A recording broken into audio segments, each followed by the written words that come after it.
ये मैं। रणबीर इतना ही बोला कि वो लड़का गुस्से में आ गया। क्या तुम हमारी बातें सुन रहे थे और तुम्हें अंदर किसने आने दिया? वो लड़का गुस्से में बोला रणबीर से और सबको देखने लगा, जो सब भी रणबीर को ही देख रहे थे। तभी उन सब में से एक लड़की निकलकर रणबीर के बॉस आई और शांत होकर, तो क्या आप बताएंगे आप कौन हैं? रणबीर को उस लड़की का अंदाज अच्छा लगा। वो हंसते हुए अपने बालों को सहलाते हुए बोला, वो मैं भाई से मिलने आया था। तभी वह लड़की बिना किसी भाव के सवाल करती हैं, और आपके भाई कौन हैं? तो रणबीर उसे हंसकर जवाब देता है, समर। जैसे ही रणबीर बोला तो सब चौंकते हुए एक साथ बोले, क्या? सबकी आंखें खुली हुई थी और सब रणबीर को ऊपर से नीचे तक देखकर अंदाजा लगा रहे थे कि क्या ये जो बोल रहा है वह सच है भी या नहीं। भला कोई कैसे भरोसा कर सकता है? रणबीर दिखने में भले ही हैंडसम है, लेकिन कपड़े और उसके रहन सहन से उस पे कोई भरोसा नहीं करना चाह रहा था। फिर भी वो लड़की झूठी हंसी हंसते हुए बोली, और तुम क्यों आए थे? उस लड़की ने जैसे ही ये कहा तो रणबीर मेरूम फाइल हवा में लहराते हुए बोला, इसके लिए। सब उस फाइल को देखकर दंग रह गए। सब उस फाइल को देखते ही पहचान गए। उसमें से एक लड़का जल्दी से रणबीर के पास आया और बोला, भाई तुम यहाँ क्यों खड़े हो, आकर बैठो। रणबीर उसके आंखों में चमक देख पा रहा था। रणबीर समझ गया था कि अब यहाँ से ऐसे तो नहीं जा सकता, इसलिए वो आकर उन सब के साथ में बैठ गया। तभी उसमें से एक लड़का बोला, क्या यह मेरूम फाइल? रणबीर हंसकर जवाब दिया, हाँ। सब आंखें फाड़े उस फाइल को ही देख रहे थे। इन लोगों का डिपार्टमेंट या यूं कहे तो इनका ग्रुप, इन्हें सिर्फ छोटे फाइल ही दिया जाता था। इनका ग्रुप छोटे मोटे कामों को करने के लिए था, और जब इन्होंने एकदम से 100 का प्रोजेक्ट का फाइल देखा तो इन सब की आंखों में चमक आ गई थी। तभी उनमें से एक लड़का बोला, अरे यार, वैसे तुम इस फाइल का करने क्या वाले हो? रणबीर बिना किसी भाव के बोला, सॉल्व। तभी सब एक साथ बोले, क्या तुम मजाक तो नहीं कर रहे हो ना? सब चौंक उठे थे रणबीर के बातों पे। रणबीर हंसते हुए बोला, हाँ तो यह मेरा दूसरा प्रोजेक्ट है। मैंने तो इससे भी बड़ा प्रोजेक्ट सॉल्व किया है। तभी एक लड़का चौंकते हुए बोला, क्या सच में? रणबीर बोला, हाँ। फिर आगे हंसते हुए बोला, प्रोजेक्ट दुबई, जो 600 करोड़ का था उसे मैंने ही सॉल्व किया था। जैसे ही ये रणबीर ने कहा तो सब उसे देखने लगे। कोई भी रणबीर को देखकर नहीं बता सकता था कि रणबीर ऐसा है। पुराने जूते, पुराना पेंट और फटा हुआ शर्ट, और फिर हाथ में लेकर घूम रहा है 100 करोड़ का मेरूम प्रोजेक्ट। ये सब के लिए अजीब ही था। उनमें और रणबीर में दिल्ली आसमान का फर्क था। कहाँ वे लोग फुल यूनिफॉर्म में थे और सबके चेहरे खिले हुए, तो वही रणबीर की हालत उन सब से कितना नीचे गिरा हुआ था। लेकिन ये सब क्या पता, जो अभी इनके साथ बैठा है वो आने वाला इन सब का बॉस है। तभी उसमें से एक लड़का कुछ सोचकर रणबीर से पूछता है, अब तुम ये मत कहना कि तुम्हारा नाम रणबीर है। रणबीर बस उसके बातों में मुस्कुरा दिया, उसने कुछ नहीं बोला। इतना काफी था रणबीर को अपना पहचान देने के लिए। सब चौंक उठे, आंखें बड़ी बड़ी थी। सब यही सोच रहे थे आज और क्या क्या देखने को मिलेगा। अब सब समझ गए कि आज जो इनके सामने बैठा है वो सिर्फ दिखने में ऐसा है। सब सीधे खड़े हो गए। रणबीर चौंक गया, अरे ये तुम सब क्या कर रहे हो? मैं बॉस नहीं हूँ। रणबीर के फ्रेंडली बिहेव करने से सब थोड़ा शांत हुए। थोड़ी ही देर में रणबीर सबके साथ एडजस्ट हो गया। इधर सब रणबीर के स्वीट बिहेवियर से खुश थे, तो वही बगल में खड़ी लड़की बस रणबीर के चेहरे को देखकर उसमें खोए जा रही थी। शायद उस लड़की को रणबीर पसंद आने लगा था। सब बातें ही कर रहे थे कि तभी रणबीर को कुछ याद आया सामने वाले लड़के जिसका नाम नमन था उससे पूछता, यार मेरे आने से पहले तुम सब किस बात पे बहस कर रहे थे? रणबीर ने जैसे ही ये पूछा तो सबके चेहरे पे मुस्कान थी, वो कहीं गायब सी हो गई। आज संडे है तो 2 चैप्टर, क्या मैं एक और चैप्टर अपलोड कर दूं? थोड़ा मस्ती वाला अर्चना और सानाया की नोक-झोंक के साथ, तो क्या बोलते हैं आप लोग? सब रणबीर को ही देख रहे थे। ऐसा लग रहा था कि उन्हें गिल्ट महसूस हो रहा था। एक अकेला जिसे मेरूम फाइल दे दिया गया और हम सब मिलकर भी 20 करोड़ का प्रोजेक्ट भी पास नहीं कर सकते। नमन थोड़ा मायूस होकर बोला, वो हमें एक छोटा प्रोजेक्ट मिला है जिसे हमें पूरा करना है। 1 वीक का समय मिला था और आज लास्ट दिन है, तो हम अभी तक उसे पूरा नहीं कर पाए हैं। रणबीर ध्यान से सुन रहा था और सबके बनते बिगड़ते चेहरे को भी देख पा रहा था, जिसपे कभी शर्म तो कभी गिल्ट दिख रहा था। रणबीर बोला, क्या मैं कोई हेल्प कर सकता हूँ? अगर तुम सब चाहो तो। रणबीर हिचकते हुए बोला था। नमन जल्दी से बोला, सच में तुम हमारी हेल्प करोगे? कहीं झूठ तो नहीं बोल रहे हो ना? आयुष्यो कि तुम? रणबीर बीच में ही उसे रोक दिया और हंसते हुए बोला, दोस्त बनाया है तो जरूर करूंगा। हाँ, अगर तुम सबको कोई दिक्कत न हो तो सोच लो। तभी नमन फाइल उसे देते हुए बोला, अरे नहीं नहीं यार, हमें कोई दिक्कत नहीं है। ये रहा हमर ग्रीन 01 फाइल, बस अब तुम इसे देखो और इसका सलूशन बताओ। नमन जल्दी से फाइल रणबीर के हाथ में दे दिया था। रणबीर उस फाइल को गौर से देखने लगा था। करीब 1 घंटा लग गया उसे फाइल को पूरा ठीक से देखने और समझने में। जब रणबीर फाइल को देख लिया तब वह नमन को देखा जो इस वक्त उसे ही देख रहा था। तभी रणबीर उससे पूछता था, तो कितने की लागत है इस प्रोजेक्ट को पूरा करने में? नमन एक शब्द में जवाब दे देता है, 10 करोड़। तभी रणबीर फिर से बोला, और प्रॉफिट कितने का है? नमन बोला, फुल मार्जिन पे 10%। रणबीर इतना सुनने के बाद सोचने लगा। इस वक्त सब रणबीर के जवाब का वेट कर रहे थे कि कब रणबीर सलूशन बताए और हमारा इस प्रोजेक्ट से जान छूटे। रणबीर मुस्कुराकर बोला, तो लो हो गया सॉल्व। सब उसे अपनी चमकती हुई आंखों से देखने लगे थे। सब एक साथ बोले, कैसे? रणबीर हंसते हुए बोला, वेट बता रहा हूँ, हम इस पे % मार्जिन उतना ही रखेंगे। लेकिन तभी उन सब में से एक बोला, लेकिन रणबीर उसे हाथ दिखाकर रूप रहने को बोलता है, खुद आगे बात को बढ़ाते हुए बोला, लेकिन हमें जो मटेरियल लागत में उसे करना है उसे हम कहीं और खरीदेंगे और उस आदमी को हमें अपने पूरे कमाई का कुछ % हिस्सा दे देंगे। नमक नमसमझी से बोला, मतलब ये कि हम उससे सामान खरीदेंगे नहीं बल्कि उसे उतने का हिस्सा दे देंगे। इससे हमें प्रॉफिट 10% नहीं बल्कि % होगा और उसमें से हमें सिर्फ उसे कुछ % ही देना होगा। रणबीर सीरियस होकर बोला। सब थोड़ी देर सोच में डूबे रहे और जब जैसे ही रणबीर का बात उसे समझ में आया तो सब एक साथ चमक उठे, सबके चेहरे खिल उठे। तभी रणबीर उठा और बोला, तो गाइज अब जब तुम सबका प्रॉब्लम सॉल्व हो गया तो मैं चलता हूँ। रणबीर इतना ही बोला था कि तभी नमन आया और रणबीर को उठाकर गोल गोल घुमाने लगा। नमन रणबीर को गोल गोल घुमाए जा रहा था और उसे थैंक्स भी बोल रहा था। रणबीर को जब चक्कर आने लगा तो वह बोला, भाई बस कर, अब नहीं तो मैं यही बेहोश हो जाने वाला हूँ। जब रणबीर ने कहा तब जाकर कहीं नमन को समझ आया कि वह खुशी के चक्कर में क्या करने लगा था। नमन रणबीर को नीचे उतारा और बोला, भाई तूने हमारी इतनी बड़ी प्रॉब्लम सॉल्व किया है तो हमारे तरफ से एक छोटा सा पार्टी तेरे लिए। और फिर जिद करते हुए बोला, और तू ना नहीं बोलेगा? रणबीर थोड़ी देर सोच में था कि क्या करे, इन्हें हाँ बोले या ना। फिर थोड़ी देर सोचने के बाद बोला, लेकिन मैं अकेला नहीं आऊंगा, मेरे साथ मेरे दोस्त भी आएंगे। अगर तुम सबको मंजूर है तो बोलो। सब एक साथ बोले हाँ कर देते हैं। सब खुश थे। तो वही बगल में खड़ी लड़की के चेहरे पे एक अलग ही मुस्कान थी, लेकिन वह कुछ नहीं बोली। सब में नमन था जिससे रणबीर अच्छे से बात कर पा रहा था और रणबीर नमन से ही अपना नंबर एक्सचेंज किया और हंसते हुए वहां से चला गया। उसे जाते हुए सब देख रहे थे। जब रणबीर उन सब के आंखों से ओझल हो गया तब नमन सबको देखते हुए चमक कर बोला, क्या लड़का है, दिखता सिंपल है लेकिन बिल्कुल कूल है, बवाल। इस वक्त सब उसे ही देख रहे थे और सबके मन में एक सवाल था, ये फिर से चालू हो गया, ये नहीं सुधरने वाला। सानाया का घर। सुमित्रा जी और अर्चना दोनों एक साथ घर के अंदर जाने लगी।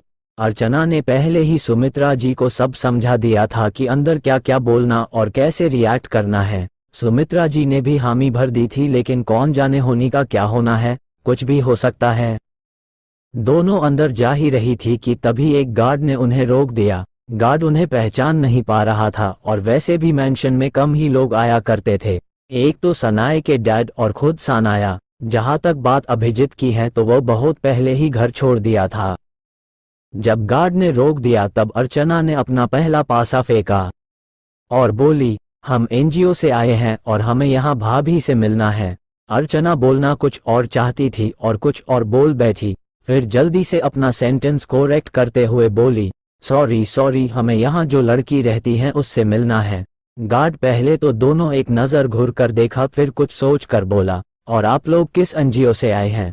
अर्चना हिचकते हुए बोली, चाइल्ड एडू एनजीओ से। फिर आगे थोड़ा गुस्सा करते हुए बोली, क्या आप लोग मेहमान को ऐसे ही ट्रीट करते हैं?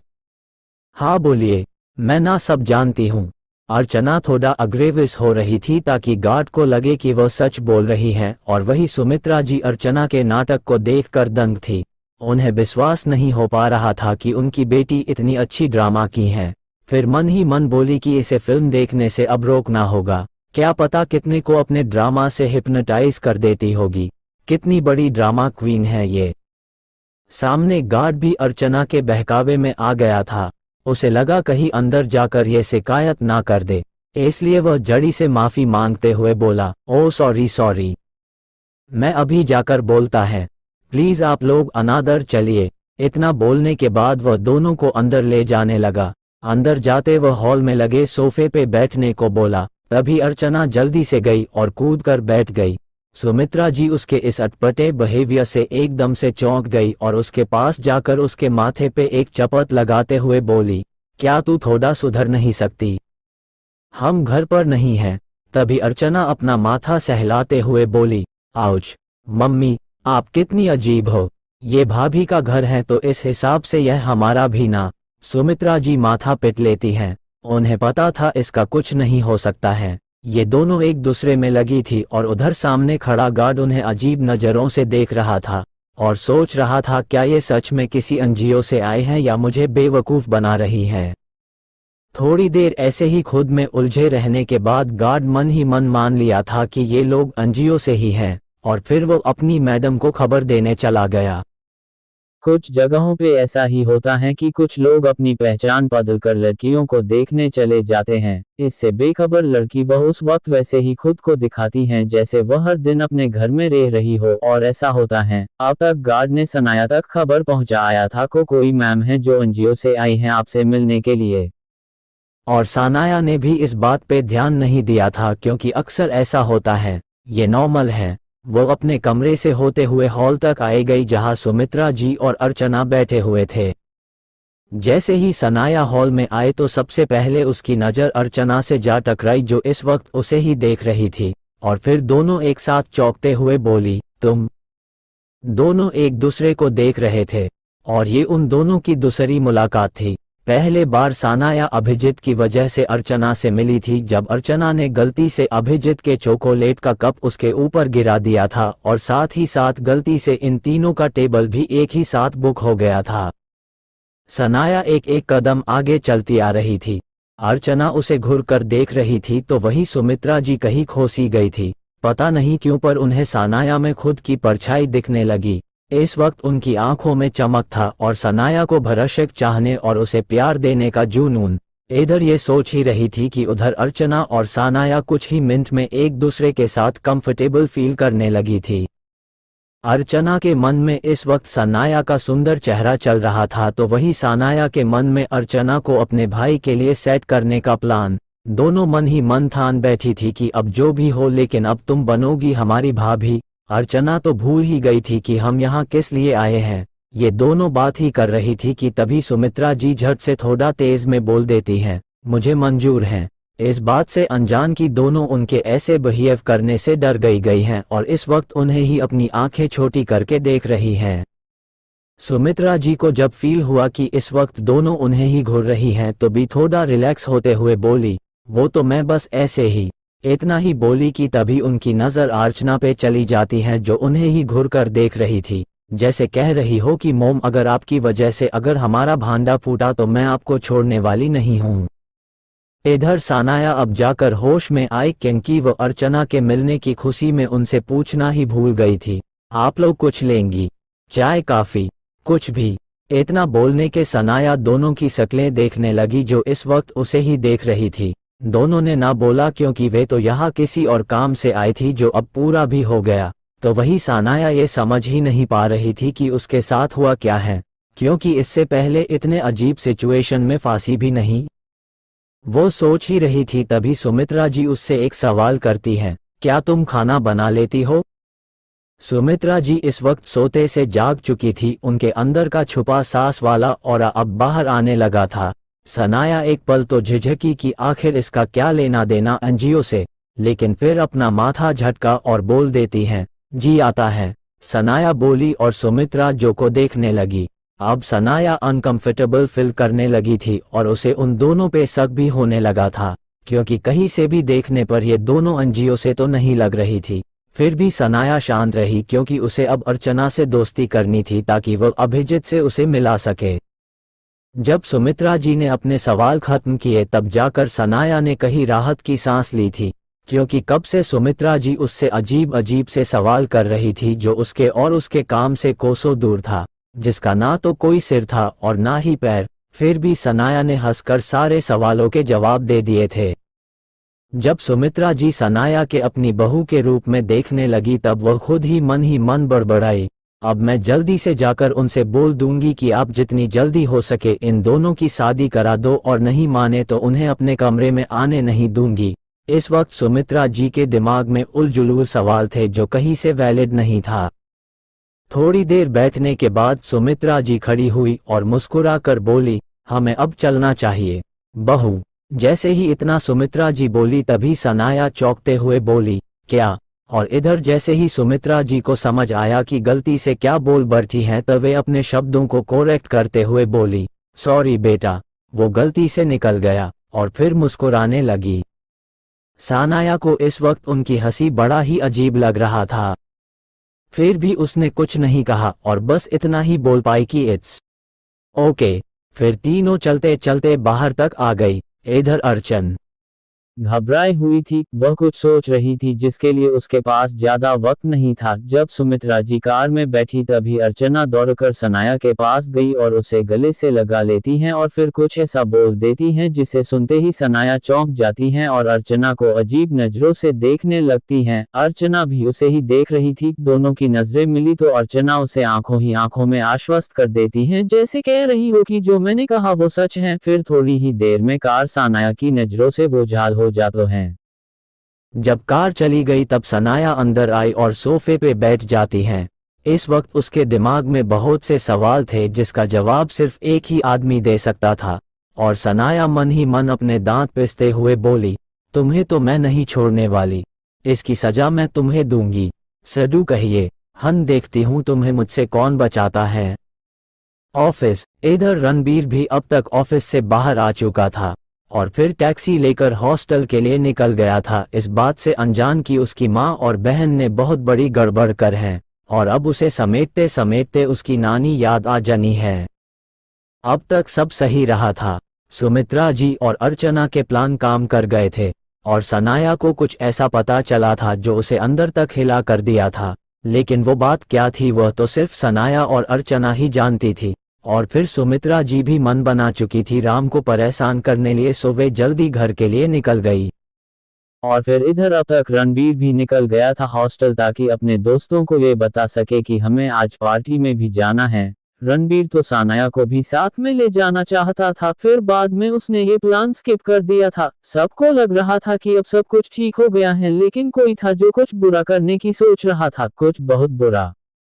बिग टेबल ने अपना काम बखूबी निभाया था और अब तक फाइल सीबीआई के मेन केबिन में पहुंच चुका था, जिसे देखने के लिए वहां चीफ के साथ साथ सब मौजूद थे। वह फाइल ही कुछ ऐसी थी कि सबका दिल दहला दे। अंडरवर्ल्ड में कुछ रूल होते हैं, अंडरवर्ल्ड का रूल ही है जो अभी तक बॉस को बॉस बनाए रखा है।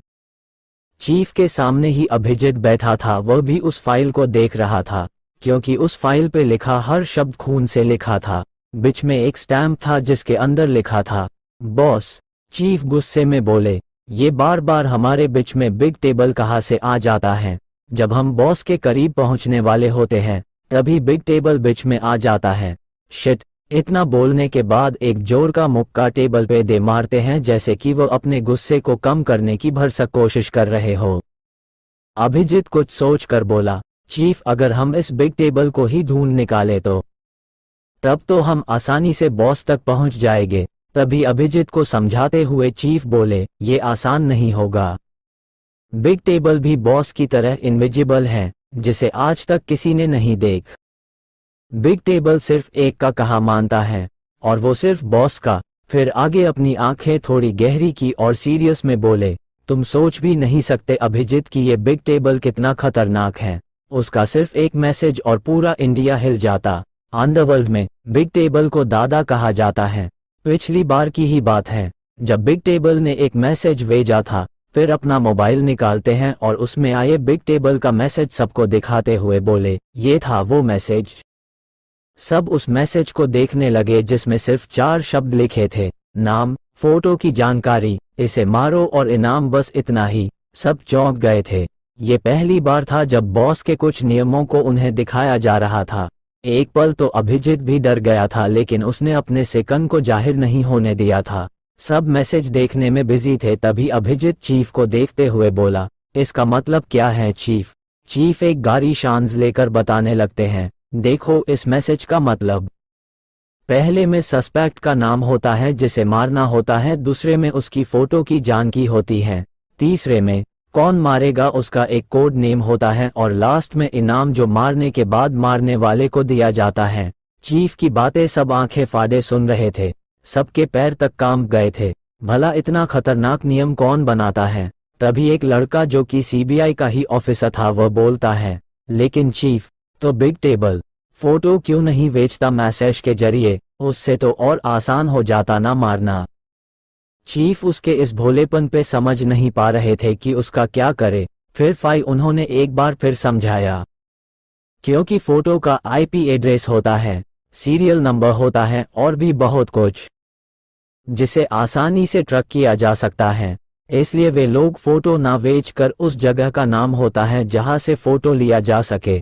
इतना बोले के बाद चीफ उठे और अभिजीत के पास आकर उसके कंधे थापते हुए बोले, जब गुनाहगार मर चुका है तो हम बॉस को क्यों दुम दें? ये हमारे लिए भी अच्छा होगा, कम से कम हम जिंदा तो रहेंगे।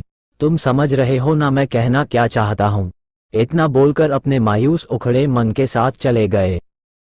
अभिजीत ये मानने को तैयार नहीं था कि चीफ ने उसे फाइल क्लोज करने को बोला है। यह उसके लिए किसी चोट से कम नहीं था। जो सिर्फ पड़ा था उसका कोई निशान नहीं है, बस यही कि वह दर्द ज्यादा देता है। अभिजीत गुस्से में उठा और वह से चला गया। रात का वक्त सुमित्रा जी बैठी थी और राम के आने का वेट कर रही थी कि वो कब घर आए और मैं उनका दिमाग खाऊं। तभी उन्हें मेन गेट से होते हुए राम अंदर आता दिखाई देते हैं। उन्हें देखते ही उनकी आंखों में चमक आ जाती है। वो सोफे उठकर दौड़कर उनके पास जाती हैं और उनके गले से लग जाती हैं। क्या हुआ? मिसेज सुमित्रा राम सिंघानिया, आज तो बड़ा प्यार आ रहा है अपने पति पर, कही। आप? तभी सुमित्रा जी उनके मुंह पे हाथ रख देती हैं और शर्माते हुए बोली, आप बार बार यही क्यों आ जाते हैं? फिर उनका पकड़कर उन्हें सोफे पे बैठाते हुए बोली, आप ना, मेरा काम जल्दी से कीजिए और रणबीर की शादी करा दीजिए। तभी राम उन्हें गौर से घूरते हुए बोले, ये कैसे अजीब सा सवाल है? शादी करा दूं, वो तो उसका मन है ना। तभी सुमित्रा जी जिद करते हुए बोलने लगी, नहीं नहीं, मैं कुछ नहीं जानती, आप बस उसकी शादी करा रहे हैं बस, और आपने कुछ ही किया तो भूल जाना कि आपका रूम भी है, मैं आपको आने नहीं दूंगी। पूरी रात सोफे पे सोना। राम ने अपना माथा पीट लिया, क्योंकि वे जानते थे सुमित्रा जी अब भी बच्चे की तरह जिद करती हैं। इनके बच्चे इतने बड़े हो गए और ये हैं कि बच्ची बनती जा रही है। राम उनके सर को सहलाते हुए बोले, ठीक है, लेकिन मैं सिर्फ उससे बात करूंगा इस बारे, मैं उसे फोर्स नहीं कर सकता, आप समझ रही हैं ना? हाँ। सुमित्रा जी जल्दी से समझदार वाइफ की तरह सर हाँ में हिला देती हैं। हॉस्टल में रणबीर रेडी होकर बैठा था, क्योंकि उसे ज्यादा टिप टॉप करना पसंद नहीं था। लेकिन ये 3 गधे कभी नहीं सुधरेंगे। जब कहीं पार्टी में जाना हो तो लड़कियों से ज्यादा समय लेते हैं तैयार होने में। करीब आधे घंटे बाद जब रणबीर बैठा बैठा थक गया तब वह खड़ा हो गया और गुस्सा करते हुए बोला, तुम तीनों कमीनों, मेरी जिंदगी के श्राप हो साले, भला इतना देर कौन तैयार होता? एक काम करो, तुम सब रहने दो, मैं अकेला ही चला जाता हूँ। इतना बोलने के बाद खुद ही बाहर जाने तभी प्रीतम उसको कंधे से पकड़ लेता है और बोला, भाई भाई, ओके आई एम सॉरी, वो भी हम सब की तरफ से। फिर जल्दी से तीनों सब छोड़कर साथ में चल देते हैं। करीब 1 घंटे में चारों किसी होटल के सामने खड़े थे। ये होटल और कोई नहीं आजाद का ही होटल था, होटल डायमंड। चारों एक साथ अंदर जाते हैं, जहां उन्हें पता चलता है कि कमरा नंबर 5 में उन सब का अरेंजमेंट किया गया है। शायद आजाद किसी काम में बिजी था तो उसने अभी तक नहीं देखा रणबीर को। कुछ ही मिनटों में रणबीर और उसके दोस्त कमरे नंबर 5 के गेट थे। रणबीर थोड़ा बाल सेट किया और दूर का नॉक कर दिया। जैसे ही रणबीर ने दूर का नॉक किया तभी दरवाजा खुला और रणबीर के सामने एक लड़की खड़ी थी। सामने खड़ी लड़की और कोई नहीं शिवांगी थी, जो ऑफिस में भी उसे ही देख रही थी। शिवांगी ने मुस्कुराकर रणबीर का वेलकम किया, फिर उसके दोस्तों का भी। उसके दोस्त अंदर आए और चारों तरफ देखने लगे। कमरे को खूबसूरती से सजाया गया था। चारों तरफ रंग बिरंगे लाइट लगे हुए थे। हर नंबर के बियर और वाइन था, साथ सारे डिशेस भी, जिसे देखकर पहले ही तीनों के मुंह में पानी आने लगा था।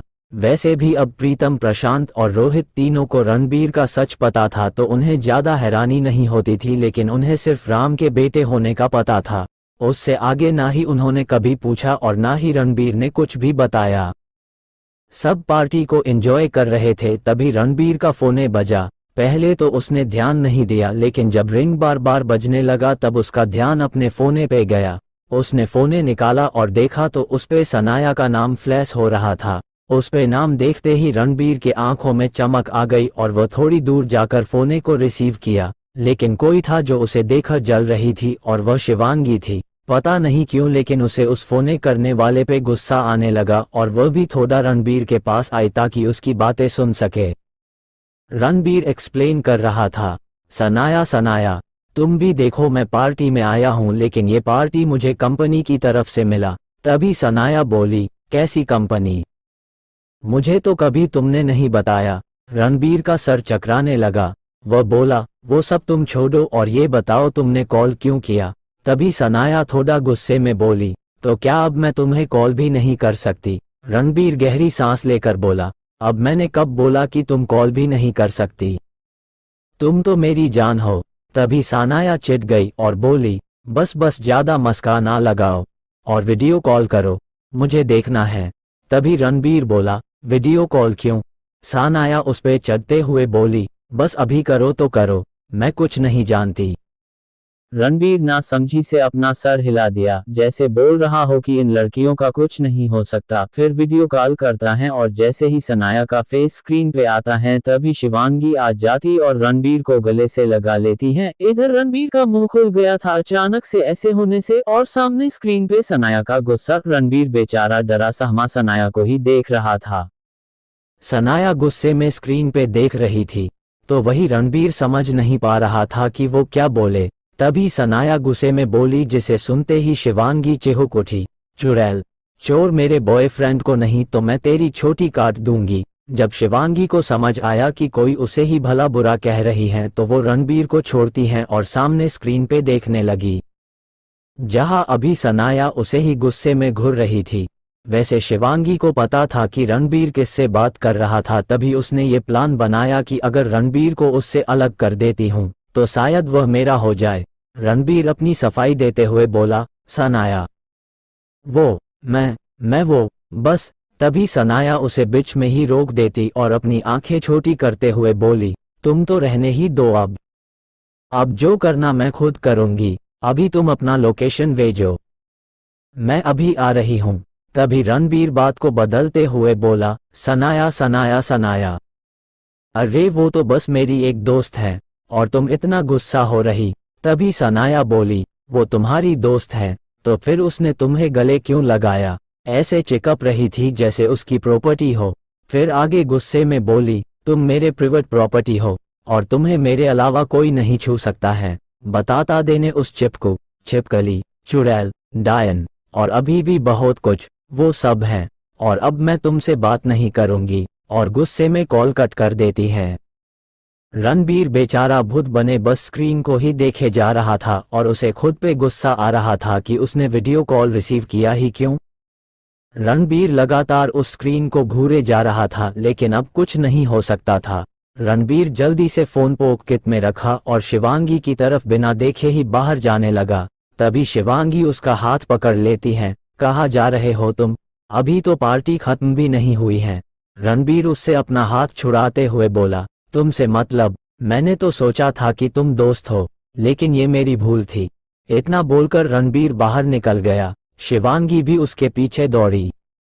रणबीर रास्ते पे थोड़ी ही दूर चला होगा तभी उसे खुद से लिपटा हुआ महसूस होता है। शिवांगी दौड़कर पीछे से रणबीर को हक कर लिया था, नहीं रणबीर, मैं तुम्हें जाने नहीं दूंगी। मुझे पता है, अगर तुम चले गए तो अब तुम कभी नहीं मिलोगे। रणबीर उसे खुद से दूर करते हुए कोशिश में बोला, शिवांगी छोड़ो मुझे, मैं तुम्हें बस एक दोस्त मानता हूँ और कुछ भी नहीं। इतना सुनने के बाद भी शिवांगी रणबीर को नहीं छोड़ती है। रणबीर बार बार कोशिश करता है लेकिन शिवांगी नहीं मानती। रणबीर गुस्से में बोला, देखो मैं तुम्हें आखिरी बार बोल रहा हूँ, फिर मैं भूल जाऊंगा कि तुम एक लड़की हो। शिवांगी उससे चिपके हुए ही बोली, नहीं, मैं तुम्हें नहीं छोड़ूंगी। अब रणबीर का सब्र का बांध टूट गया और वह गुस्से में एक ही झटके में शिवांगी को खुद से दूर कर देता है। इस वक्त रणबीर भी बहुत लाचार सा हो गया था। वह ये सब करना नहीं चाहता था लेकिन अब उसके पास इसके अलावा और कोई रास्ता भी तो नहीं था। रणबीर अपनी आंखें बंद कर लेता है और सनाया को शिद्दत से खुद में महसूस करने लगता है। सुबह की उसके साथ मिले होने की खुशबू, वो सब शिवांगी के छूने से कहीं गायब सा हो गया था। रणबीर एक झटके में अपनी आंखें खोलता है और शिवांगी के ऊपर उंगली पॉइंट करते हुए बोला, I love Sanaya, I love very very much Sanaya. फिर आगे सनाया को याद करते हुए बोलने लगा जैसे सनाया इस वक्त उसके रूह में बसी हो। तुम सोच भी नहीं सकती मैं सनाया से कितना प्यार करता हूँ। रणबीर इतना बोलने के बाद उसके सामने से जाने लगा। शिवांगी चिल्लाती रही लेकिन उसका कोई फायदा नहीं था। रणबीर एक बार भी नहीं पलटा। शिवांगी के आंखों से आंसू आने लगे। वह गुस्से में बोली, अगर तुम मेरे नहीं हो सकते तो मैं तुम्हें किसी की भी नहीं होने दूंगी। शिवांगी के आंखें में गुस्सा उतर आया था। करीब 20 मिनट बाद रणबीर टैक्सी में था और टैक्सी के जाने का मंजिल सनाया का घर था। रणबीर अभी तक कितनी बार कॉल लगा चुका था लेकिन सनाया ने एक बार भी कॉल को रिसीव नहीं किया था। रणबीर को अब खुद पे गुस्सा आने लगा था। इतने में रणबीर ने प्रीतम को मैसेज भी कर दिया था कि आज मैं नहीं आ पाऊंगा, तुम सब हॉस्टल चले जाना। शायद यह आखिरी बार था जब रणबीर सनाया को कॉल मिला रहा था। वह कॉल करने ही वाला था कि तभी टैक्सी एकदम से रुक जाती है। ब्रेक इतना जोर का लगा था कि टैक्सी कुछ दूर तक घसीटता हुआ गया था और एकदम से रुकने की वजह से रणबीर का सर आगे वाली सीट से जा टकराया। रणबीर अपना सर सहलाते हुए ड्राइवर से पूछता है, क्या हुआ? तभी टैक्सी वाला डरते हुए जवाब देता है, पता नहीं, कुछ गुंडे हैं सामने। जब रणबीर ये सुनता है तब अपना सर शीशे से बाहर निकाल कर देखता है। टैक्सी ड्राइवर डरने लगा था। रणबीर उसे शांत कराते हुए बोला, आप चिंता मत कीजिए, रात का वक्त है तो हो सकता है आ गए होने, वैसे भी रात में तो गुड्डे सड़क पे ही घूमते हैं ना। तभी ड्राइवर उसे बीच में टोक देता है, लेकिन बेटा, ये मुझे कहीं से चोर उचके नहीं लग रहे हैं। तभी रणबीर उन्हें आश्वस्त करते हुए बोला, आप चिंता मत कीजिए, मैं देखता हूँ।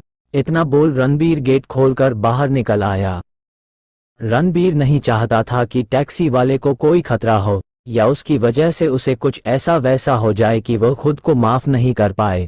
रणबीर बाहर निकले ही अपनी नज़रों को 360 डिग्री में घुमाया। चारों तरफ गुंडे ही थे, काली गाड़ियों से घिरे हुए उसका एक टैक्सी। उस वक्त ऐसा लग रहा था जैसे एक फुटबॉल के पीछे पूरी टीम पड़ी हो और जिसके हाथ में आए वह किक मार दे। इधर रणबीर जैसे ही निकला था तभी उन गुंडों का बॉस, जो दिखने में काफी खतरनाक था, वह बोला, क्या वह यही है जिसे हम ढूंढ रहे हैं? इतना बोला तभी उन गुंडों में से के ने फोने से फोटो देखकर बोल, हाँ बॉस यही है। इतना सुनते ही उन गुंडों का बॉस जोर जोर से हंसने लगा। उसकी हंसी उस सुनसान रोड पे किसी को भी डराने के लिए काफी था, लेकिन रणबीर अभी भी निडर की तरफ उसके सामने खड़ा था, जो बार बार उन गुंडों को और उसके बॉस को खटक रहा था। इन सब में सबसे ज्यादा डरा हुआ था टैक्सी ड्राइवर। तभी उसके टैक्सी में किसी फोने के रिंग होने की आवाज आती है। वो इधर उधर देखता तब उसे जाकर रणबीर का फोने दिखा, जो रणबीर निकलने से पहले सीट पे ही भूल गया था। उसने फोने देखा तो उस फोने पे किसी लड़की का नाम फ्लेज होता हुआ दिखाई देता है। इधर बाहर रणबीर अब उन गुंडों के सामने खड़ा था तो वही नासमझी में ड्राइवर ने कॉल रिसीव कर लिया। जैसे ही वह कुछ बोलने को हुआ तभी उधर से आवाज आता है, रणबीर, आई एम सॉरी, लेकिन मैं क्या करूं? मैंने जब तुम्हें उस लड़की के साथ देखा तो मैं बता नहीं सकती कि उस वक्त मैंने खुद को कैसे संभाला था। जैसे ही ये बात ड्राइवर को सुने दी तभी ड्राइवर बोला, वो मैडम माफ करिएगा, लेकिन सर अभी यहाँ नहीं है। सनाया एक बार फोने को देखती है कि कहीं उसने किसी और को कॉल तो नहीं मिला दिया है, लेकिन जब उसे स्क्रीन पे रणबीर का नाम दिखाई देता है तब वह फोने को कान के पास ले जाते हुए बोली, तो क्या आप बताएंगे कि सर कहाँ है? जी वो सर बाहर कुछ गुंडों से। ड्राइवर इतना ही बोल पाया था कि रणबीर का फोन स्विच ऑफ हो गया, उसका मोबाइल डिस्चार्ज हो गया था। इधर सामने रणबीर गुंडों के सामने खड़ा था और बोला, तुम सबने हमारा रास्ता क्यों रोका है? तभी उन गुंडों का बॉस बोला, मेरी मर्जी, मैं कुछ भी करूं, रास्ता रोको या ना रोको, तू होता कौन है भी हमें सिखाने वाला? तभी रणबीर बोला, देखो हमें जाने दो, हम लेट हो रहे हैं। रणबीर इतना बोल ही पाया था कि तभी कोई उसके सर पे जोर से किसी भारी वस्तु से वार कर देता है और रणबीर वैसे ही दर्द से कराहता हुआ जमीन पे जा गिरा और देखते ही देखते उसकी आंखें बंद हो गई, वह बेहोश हो गया था। 1 महीने बाद CBI investigation bureau of Lucknow. इस वक्त ऑफिस के अंदर सब बैठे हुए थे। शेफ अपने सर पे हाथ रखे बैठा हुआ, सामने बैठा अभिजीत कहीं और खोया हुआ था। सब परेशान दिख रहे थे। उन्हें देखने पे ऐसा लग रहा था कि शायद ये लोग कई दिनों से सोए नहीं हैं। ये सब सोच ही रहे थे तभी एक ऑफिसर बोला, अब क्या करें सर? हमसे जो बन पड़ा हमने वो किया, लेकिन अब हम बिग टेबल को कैसे रोके? तभी चिंता में डूबे चीफ बाहर आते से बोले, हाँ, तुम ठीक बोल रहे हो। अगर बिग टेबल के पास ये बात पहुंच गई तो रोकना लगभग नामुमकिन हो जाएगा। हर दिन, हर जगह सिर्फ गुंडे ही दिखाई देंगे। तभी अभिजीत बोला, चीफ हमें इन्हें रोकना ही होगा, नहीं तो हम लखनऊ को बर्बाद होने से नहीं बचा पाएंगे। अभिजीत के चेहरे पे सीखना साफ साफ देखा जा सकता था। उसे आने वाले वक्त को लेकर चिंता सताने लगा था। 1 महीना बीत गया था, अभी तक रणबीर नहीं मिला। कहा था, किस हाल में था कोई नहीं जानता है। राम ने बड़े ही मुश्किल से सुमित्रा जी को ये बताया था कि रणबीर ट्रिप पे गया है, लेकिन समय बीतने के साथ साथ उनका भी धैर्य खोता जा रहा। समर ने अपनी एड़ी छोटी लगा दिया था, लेकिन अभी तक वह रणबीर को खोज नहीं पाया था। बात यहाँ तक आ गया था कि उड़ती हुई खबरें अब फैलने लगा था। उसी के कुछ छींटे सीबीआई के घर पे भी पड़े थे, जिसके बारे में पिछले दिन ही चीफ के साथ डिस्कस किया था, लेकिन उसका कोई फायदा नहीं हुआ था। सीबीआई के चीफ के साथ सारे ऑफिसर भी परेशान थे। उन्हें बस बिग टेबल की फिक्र थी। सीबीआई इतना तो जान गया था कि कोई खास है जो किडनैप हुआ, और अगर वह बॉस का करीबी हुआ तो सबसे पहले सीबीआई को उसे ढूंढ लेना चाहिए। पर सीबीआई ये नहीं जानती थी कि कौन है जो किडनैप हुआ है, और दूसरी बात ये कि अगर सस्पेक्ट बॉस का करीबी है तो उसने बिग टेबल की मदद क्यों नहीं? अगर बिग टेबल इसमें इन्वॉल्व होगा तो वह 24 घंटे से भी कम समय में उसे ढूंढ निकालेगा। समर के बाद एक आजाद ही था जो डायरेक्ट बात कर पाता था समर से, तो उसने भी अपने ग्रुप को रणबीर को ढूंढने में लगा दिया था। साथ ही साथ आजाद समर का एक अच्छा दोस्त भी था, तो उसे ये पता था कि रणबीर कौन है। इस वजह आजाद खुद अपने सारे काम छोड़कर रणबीर को ढूंढने में लगा दिया। प्रॉब्लम ये था कि रणबीर गायब कहाँ से हुआ है ये किसी को पता नहीं था। ऐसे ही 2 दिन और निकल गए। राम अब धीरे धीरे अपना सब्र खोते जा रहे थे। उन्होंने बार बार यह सोचा कि पता चल ही जाए तो अगर बेटा ही नहीं रहा था साम्राज्य का क्या होगा, कौन इसे संभालेगा? शायद कोई नहीं, क्योंकि एक रणबीर ही है जी इस मेरे साम्राज्य को चला सकता है। शाम का वक्त, सुबह से शाम हो चली थी। सनाया अपने कमरे में बेड पे लेटी हुई थी। उसके आंखों में जो आंसू थे वो सूख चुके थे। ना जाने कब से रोते रोते ही सनाया सो गई थी। ये बात 1 महीने पहले की है, जब रणबीर को वीडियो कॉल पे सनाया ने उसे किसी और लड़की के गले लगते देखा था। हालांकि रणबीर ने उस लड़की को गले नहीं लगाया था, लेकिन उसने कोई विरोध भी तो नहीं किया था ना। उसके थोड़े ही समय बाद जब सनाया ने रणबीर के मिस्ड कॉल को देखकर उसे कॉल मिलाया था, तब कॉल रणबीर ने नहीं किसी बल्कि टैक्सी ड्राइवर ने उठाया था। सनाया उस टैक्सी ड्राइवर वाले से कुछ पूछने ही वाली थी कि तभी उसका रणबीर का फोन स्विच ऑफ हो गया। उस दिन के बाद से सनाया ने अब तक ना जाने सैकड़ों कॉल लगा दिए होंगे रणबीर को, लेकिन कॉल एक बार भी रिसीव नहीं हुआ था। सनाया रणबीर के फैमिली के बारे में ज्यादा नहीं जानती थी तो वह कर भी क्या सकती थी, लेकिन वह प्रीतम, प्रशांत और रोहित तीनों ने पूछ लिया था रणबीर के बारे में, लेकिन उन्हें भी रणबीर का कोई आइडिया नहीं था।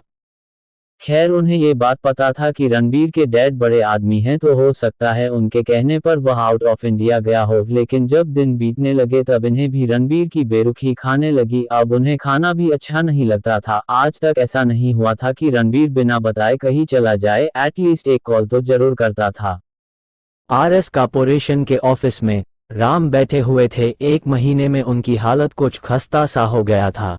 उन्हें तो बस सुमित्रा जी और अर्चना की फिक्र थी, क्या होगा जन उन्हें पता चलेगा, कैसे रिएक्ट करेंगे वो दोनों, और मैं कैसे उन्हें संभालूंगा। राम ये सब सोच ही रहे थे कि तभी उनके गेट को कोई जोर जोर से नॉक करने लगता है। राम एकदम से खोए सपने से बाहर आते हैं और गेट की तरफ देखते हैं जो अभी भी लगातार बजे जा रहा था। उन्हें आश्चर्य हुआ कि कौन है जो मुझे नहीं जानता, लेकिन फिर अपने गुस्से को कंट्रोल करते हुए उन्हें अंदर आने का परमिशन दे देते हैं। कम इन। तभी दरवाजा खुलता है। समर और आजाद दोनों एक साथ अंदर आते हैं। दोनों की हालत देखने लायक थी। लग रहा था कई रातों से सोए नहीं हैं। तब राम बोले, क्या हुआ, क्या कुछ पता चला रणबीर के बारे में? तभी समर एकदम से बोला, हाँ बॉस, बहुत कुछ पता चला है। इतना सुनते ही राम के आंखों में चमक आ गई और वह सीधे होकर बैठ गए। तभी समर बोलना स्टार्ट करता है, बॉस, ये काम त्यागी का है, उसका बेटा रमन जिसे कुछ दिन पहले ही हमने मारा था। इसके बाद उस दिन की सारी घटना जो उसके और रणबीर के साथ रमन को लेकर कॉलेज में हुआ था वो सब बता दिया। जब सारी बात राम सुन लेते हैं तब थोड़ी देर वह वैसे ही बैठे रहे, शायद वह अपने गुस्से को काबू में कर रहे थे। जब राम अपनी नजर उठाकर समर और आजाद को देखते तभी समर और आजाद डर के कारण 2 कदम पीछे हट गए, क्योंकि इस वक्त राम के आंखों में खून उतर आया था। उनके गर्दन की नसें तानी हुई थी। वह खड़े होते हुए बोले, कहाँ है त्यागी? समर यह जानता था कि जब ये बात उन्हें बताएगा तक उनका सबसे पहला सवाल त्यागी ही होगा, इसलिए वह पहले ही आजाद की मदद से त्यागी को अगवा कर लिए थे। और इस वक्त त्यागी राम के कैद में था, जहां पहली बार प्रांजल को रखा गया था। याद तो होगा आप लोगों, वो भयानक सा जेल जहां पानी नहीं खून पिया जाता है। समर जल्दी से अपनी बात रखता है, जी बॉस, त्यागी हमारे कब्जे में है और वह इस वक्त हमारे जेल में बंद है। तभी एक वर्ड में उत्तर दे देते हैं, हन। फिर नीचे सोम एरिया की तरफ चल देते हैं। करीब आधे घंटे में राम उस जगह पे पहुंच जाते हैं जहां त्यागी को रखा गया था। राम कार से उतरते हुए अंदर जाने लगते हैं। वह का हर बॉडीगार्ड उन्हें देखकर अपना सर झुका लेता है। इस वक्त राम किसी यमराज से कम नहीं लग रहे था। जब राम अंदर आए तो त्यागी डरा सहमा बैठा हुआ था। अब तक ना जाने कितने कोड़े खा चुका होगा वह। उसके शरीर से खून आ रहा था। राम के बनाए पुनिशमेंट का त्यागी को अभी सबसे पहला डोज दिया गया था, लेकिन त्यागी उतने में ही बेचारे का हालत खराब था। उसे तो अब ऐसा लग रहा था कि उसकी जान अब निकल ही जाएगी। तभी उसे किसी की परछाई दिखाई देती है जो उसी की तरफ आ रहा था। जूतों की आवाज के साथ त्यागी का दिल बैठा जा रहा है। जूतों की आवाज किसी राजा के जूतों की आवाज की तरह थी, जो टक टक टक टक करता हुआ उसी के पास आ रहा था। धीरे धीरे परछाई हटने लगी और उसे उस आदमी का चेहरा दिखाई देने लगा। उसके मुंह से एकदम निकला, राम सिंघानिया। हाँ, ये राम ही थे जो अब उसके सामने खड़े थे। त्यागी की आंखें गहरी हो गई थी, ये सोच कर कि क्या मेरे सामने राम सिंघानिया खड़ा है, अंडरवर्ल्ड का बादशाह, आरएस कॉर्पोरेशन का मालिक। दरअसल त्यागी भी राम का एक इनडायरेक्ट शेयर होल्डर था और यह बात त्यागी जानता ही नहीं था, क्योंकि राम छोटे मोटे कंपनी पे ज्यादा ध्यान नहीं देते थे। उसे सिर्फ समर ही देखता था। त्यागी डरते हुए सामने देखता है और बोला, सर पर त्यागी कुछ बोल ही नहीं पाया। उसकी जुबान जैसे हलक में ही अटक गया था। तभी राम की आवाज आती है जो किसी को भी डरा देने के लिए काफी था। रणबीर, कहा है। राम एक एक शब्द पे जोर देकर बोले। उनका हर एक शब्द एक भयानक राग के जैसा था जो कभी सुन ले तो कई दिनों तक डर से सोना भूल जाए। कौन रणबीर? त्यागी डरते हुए बोला। उसके पैर कांप रहे थे।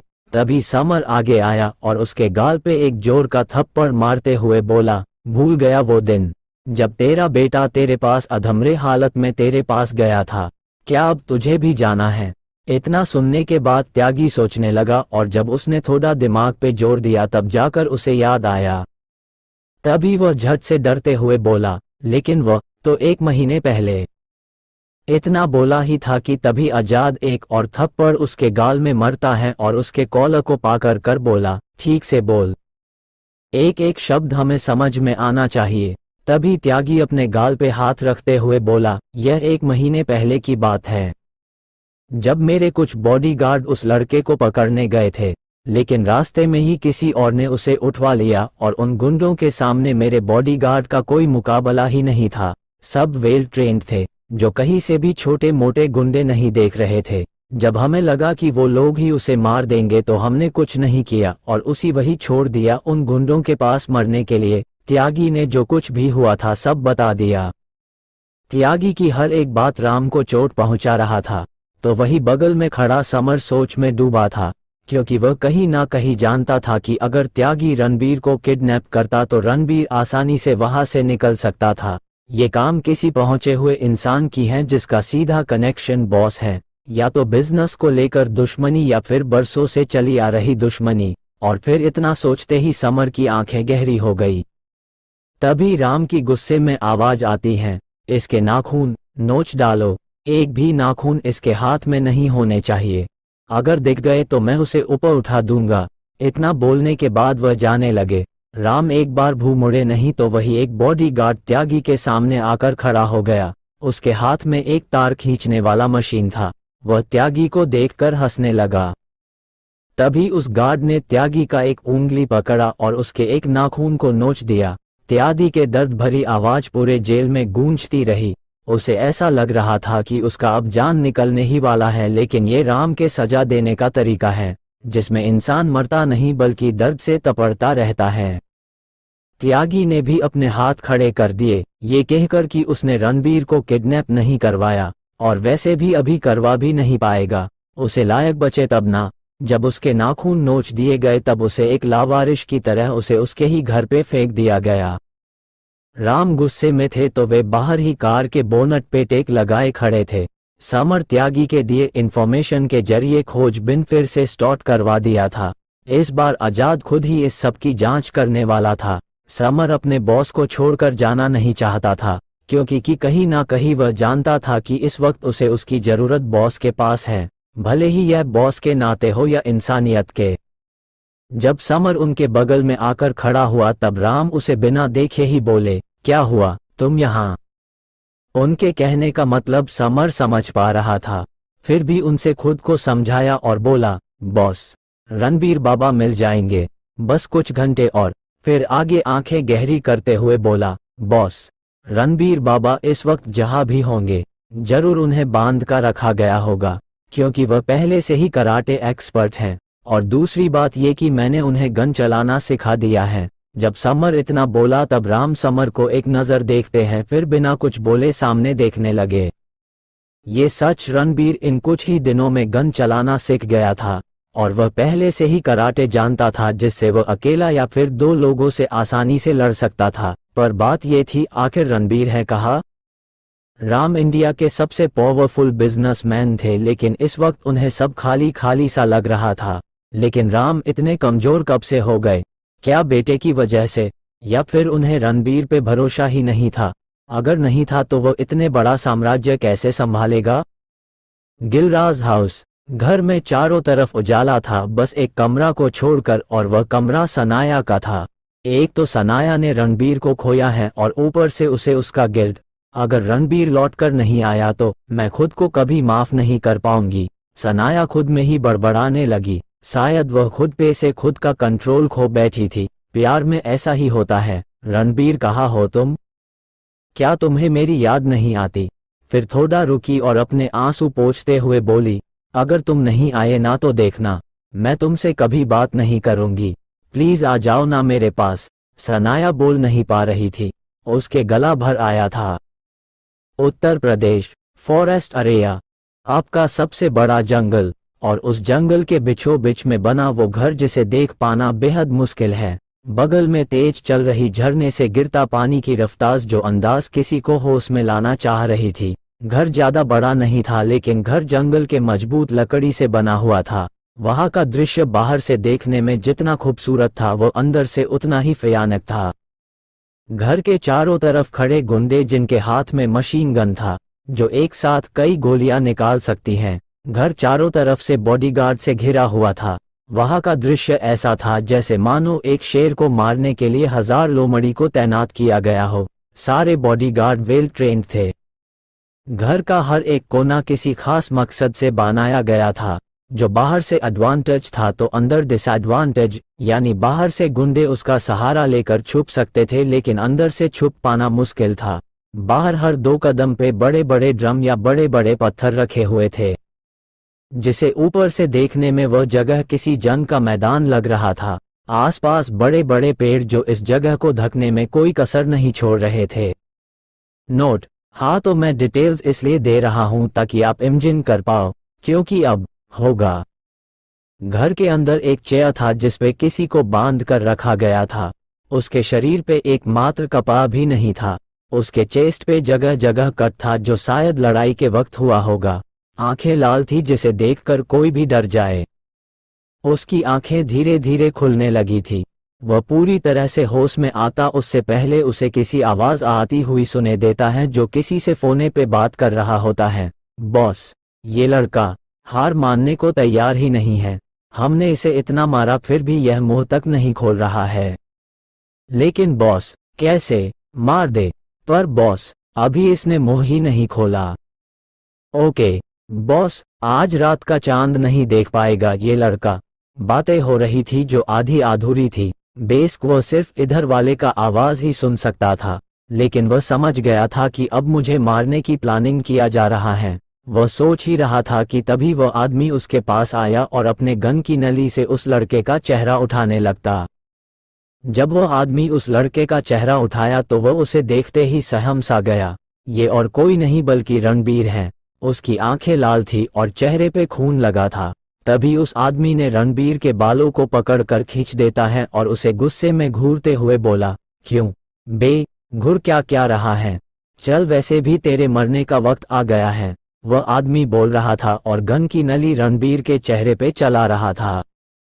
साले सुअ हो तुम सब, दम है तो मुझे खोल फिर बताता हूँ किसकी मौत किसके सामने है। रणबीर गुस्से में अपनी लाल आंखों से घूरते हुए बोला। वो आदमी हंसते हुए बोला, रस्सी जल गई, बारबल अभी बाकी है। हान, तेरे जैसे चूजे बहुत देखे हैं हमने। वो आदमी रणबीर के सामने खड़ा था और उसे घूर रहा था। रणबीर हंसते हुए उसके चेहरे की तरफ इशारा करते हुए बोला, क्यों भूल गया वो मार? किस तरह एक ही पंच में तेरे दांत बाहर आ गए थे। रणबीर इतना बोला ही था कि तभी वह आदमी गुस्से में आ गया और रणबीर के सर पे गन तान देता है। रणबीर के चेहरे पे कोई सिकन नहीं था। वह अब भी उसे ही देखे जा रहा था और उसके चेहरे की स्माइल में 1% का भी कमी नहीं आया था। उस आदमी को लग रहा था कि मौत आने के वक्त सब ऐसे ही करते थे, लेकिन वह भूल गया था कि वह कौन है। रणबीर धीरे धीरे अपने हाथों को खोलने की कोशिश कर रहा था और वह धीरे धीरे कामयाब भी होता जा रहा था। वह आदमी रणबीर से पहले ही इम्प्रेस था। उसने आज तक इतना निडर लड़का नहीं देखा था जो उसके सामने उसी के ऊपर हंस रहा हो, और वो भी उस वक्त जब उसके सर पे गन हो और ट्राइगर किसी और के हाथ में। वह आदमी यह सोच ही रहा था कि तभी रणबीर एक झटके में उस आदमी से उसका गन छीन लेता है और उसके सर पे तान देता है। वह आदमी एकदम से चौंक गया। तुम्हारे हाथ तो बंधे थे ना? तो फिर कैसे? उसके आंखों में डर साफ देखा जा सकता था। रणबीर हंसते हुए बोला, किसी विद्वान ने कहा है, युद्ध भूमि में सिर्फ युद्ध करते हैं, बातें नहीं। और तुम मेरे बहकावे में आ गए। इस हिसाब से चूजा मैं नहीं, तू है बे गधे। रणबीर बोला और उसके सर में गोली दाग देता है। रणबीर उसे गिन नजरों से देखा और जल्दी से खिड़की से कूद गया। बाहर सब सतर्क हो गए थे। सबने घर की तरफ अपने अपने हथियार तान दिए। रणबीर एक पत्थर के पीछे बैठा गन के नादर गोलियां गनने लगा। मैगजीन में 15 गोलियां थी और बाहर भागते समय उसके उस आदमी के पास पड़े मैगजीन उठा लिया था जिसमें अभी 22 गोलियां था। रणबीर ऊपर आसमान की तरफ देखा और मन ही मन सनाया को याद किया। मैं आ रहा हूँ सनाया। इतना बोलने के बाद उसने गन में मैगजीन भरा और निगाहें सामने कर देखने। सारे गुंडे सतर्क हो गए थे। उनमें से एक अंदर जाने लगा क्योंकि उन्हें लगा था कि शायद हमारे बॉस ने उस लड़के को मार दिया है, लेकिन जब उसका बॉस बाहर नहीं आया तब उन्हें शक होने लगा। सब तैयार थे, सबके हाथ में गन था और उधर रणबीर भी। उसे आंखों में गुस्सा और पिछले 1 महीने का टॉर्चर सहने का जुनून जो उसे एक अलग ही इंसान बना रहा था। वह मन ही मन बोला, आज मैं रहूंगा, मैं फिर तुम सब। रणबीर बोल रहा था और उसकी निगाहें चारों तरफ थी, हाथ में गन लोडेड और दिमाग में बस एक ही आंसर, जो आए उसे ठोक दो। इधर धीमे कदमों से एक बॉडीगार्ड अंदर गया और जब अंदर उसकी नजर उसके बॉस पे पड़ी तो उसके पैर कांप गए। उसका बॉस मरा हुआ जमीन पे पड़ा था और उसके माथे से खून निकल रहा था। वह देखते ही डर गया और इधर उधर देखने लगा। वह जल्दी से बाहर आया और सबको चिल्लाकर आगाह करते हुए बोला, बॉस मारे गए, सब तैयार हो जाओ। सब ने उसकी बात सुनी और सब गनताने अपनी अपनी पोजीशन लेने लगे। तभी इतने में एक और गोली चलती है और उस गार्ड की खोपड़ी में सीधे आकर घुस जाती है। गोली इतनी जल्दी चली थी कि वह आदमी संभल नहीं पाया और वह वहीं गिर गया। सामने पोजीशन ले लिया। जिस तरह से रणबीर ने उसके खोपड़ी को खाली किया था सब देख चौंक गए थे। अब उन्हें समझ आ रहा था कि बॉस उस लड़के की तारीफ क्यों कर रहे थे। इतना सटीक निशाना जो सीधे खोपड़ी फोड़ दे। सबके पैर कांप रहे थे। उधर रणबीर उस मारे हुए आदमी को देखकर बोला, ये दूसरा। थैंक्स समर भाई, ये आपके लिए था जो आपने मुझे सिखाया। फिर रणबीर तैयार था, उसकी गन फिर से लोड हो चुकी थी और सामने कितने गुंडे जिन्हें उसे मारना था। इधर अभी अभी समर को भी खबर मिल चुका था रणबीर के बारे में और वह राम के पास खड़ा था इस वक्त। बॉस, रणबीर खालिद जेबकी के कब्जे हैं और रणबीर बाबा इस वक्त नॉर्थ की तरफ जंगल में हैं। समर जितना हो सकता था वह राम को बता दिया क्योंकि अब समर 1 मिनट भी इधर उधर के समय में गंवाना नहीं चाहता था। तो वही राम खड़े हुए और चलते हुए बोले, खालिद इस वक्त कहाँ हैं? तभी समर बोला, सर दुबई में, वो आउट ऑफ इंडिया। समर इतना बोला था तब तक वे सब कार के पास आ गए थे। तभी राम बोले, बता करो इंडिया में खालिद का अभी कितने प्रोजेक्ट चल रहे हैं? मुझे उसके हर एक प्रोजेक्ट और उसके काम का खबर चाहिए, जितनी जल्दी हो। नाउ, राम बोले और शांत हो गए। इस वक्त गाड़ी फुल रफ्तार में थी और सबकी निगाहें सामने। इस वक्त राम के सबसे वेल ट्रेंड बॉडीगार्ड उसके साथ चल रहे थे। तो वही फ्रंट सीट पे बैठा समर किसी को इंट्रोडक्शन दे रहा था। वक्त था रणबीर के पास पहुंचने में, लेकिन अभी तक कुछ खुलासे होने बाकी थे जिसका जवाब सिर्फ खालिद ही दे सकता था।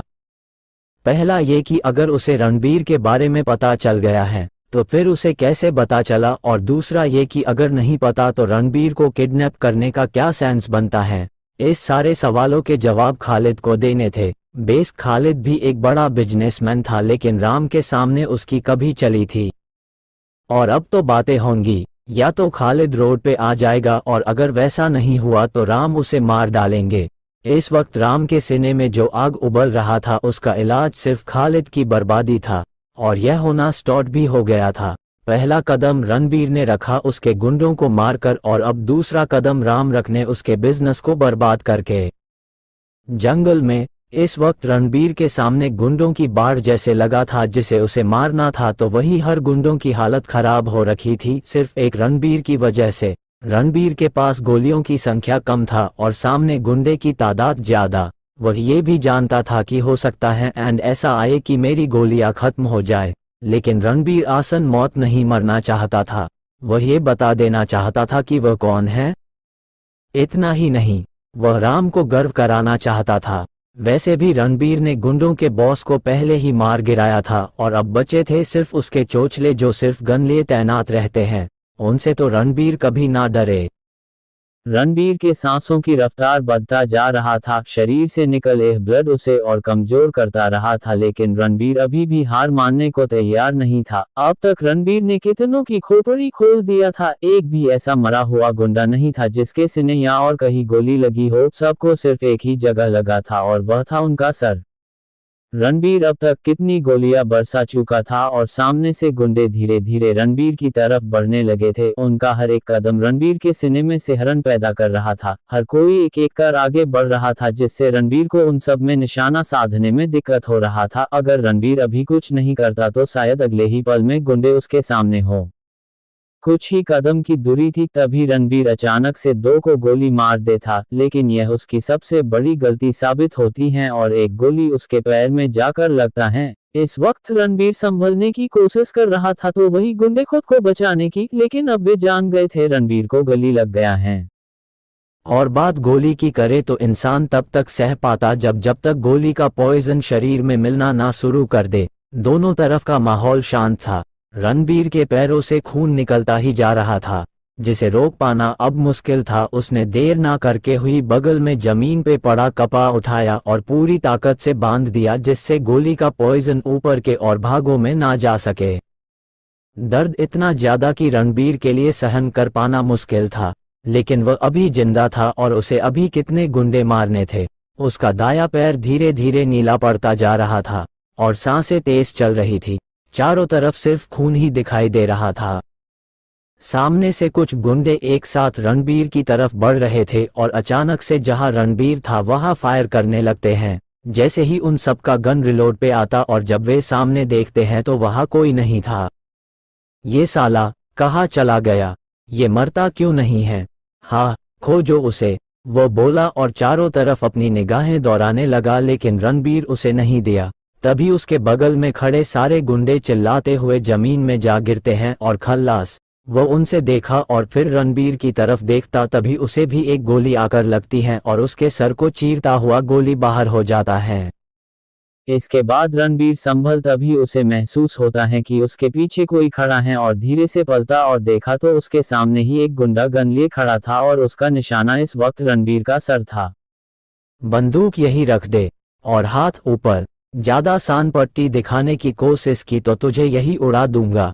बहुत परेशान किया तूने। इतना बोल वह आदमी अपने मरे हुए साथियों को देखता है जिसे रणबीर ने मार गिराया था।